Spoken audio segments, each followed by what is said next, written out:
We have a storm watch weather alert tonight as we've been dealing with thunder showers last night and into today. And in some places just for a few hours ago, and in some places they're coming to you. Coming in on the Mass Pike, you can see them just about all around. Zack Green joins us now. And Zack, some of those were pretty strong along the South Shore. Oh, absolutely. And it wasn't just the South Shore. Even earlier this morning, folks on the North Shore were getting rudely awakened by the huge cracks of thunder and the flashes of lightning. We have had countless cloud-to-ground lightning strikes. But this is not the current image. This was actually an hour ago when we were still dealing with some heavy rainfall in downtown Boston. But putting this into motion, you notice we're sneaking in some sunshine to finish up our day. And now this is not going to be the trend for everyone. And in fact, we're still looking at a rather active scene, specifically out towards eastern Plymouth County. But the bulk of the rain did come in downtown Boston, where over 1.5 inches was received. And that is why there was initially a flood warning in effect. That has expired, but you're likely still going to run into some very large puddles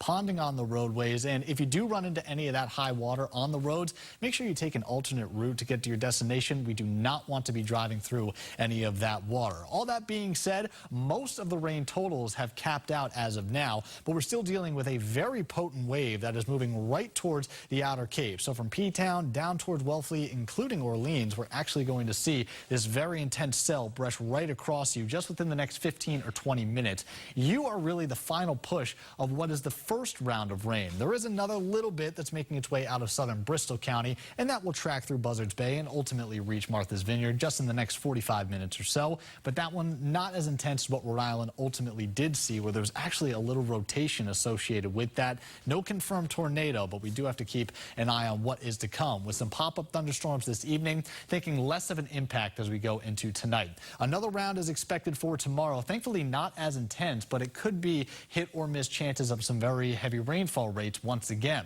Partly to blame for that is the high dew points, and they are going to stay within the mid and upper 60s as we go within the next 2 days. That second wave is still well off to our northwest, so it will take its time getting here. So most of the evening hours are expected to remain dry outside of those isolated conditions, but this one is going to again pack a punch and have that same trajectory as we go from northwest down to the southeast. So tonight, just some hit or miss pockets. Our temperature is not going to fall too much, so keep the air conditioning running overnight. Tomorrow morning, more of the lakes and the mountains going to deal with the heavy rain, and then it will start to pass farther to the south, and that's when we again bring up some of those afternoon and evening thunderstorm concerns. But I don't think it's going to be as intense with the hail development that was really reserved for today. The slight risk is where we were this afternoon, a marginal risk, so less of an impact expected on Sunday. The good news is, looking ahead, we are going to bring mild temperatures and sunshine around for the first week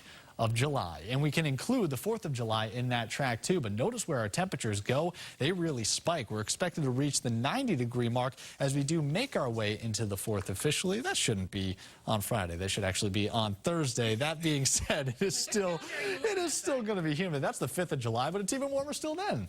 You can still celebrate, right? Yes. Yeah, yes. I mean, a lot of people are celebrating the holiday. That's what it is. He has the authority to do that. A lot of people are going for the whole week. Exactly, So. the whole vacation week. Exactly. All right, Zach. All right, thanks.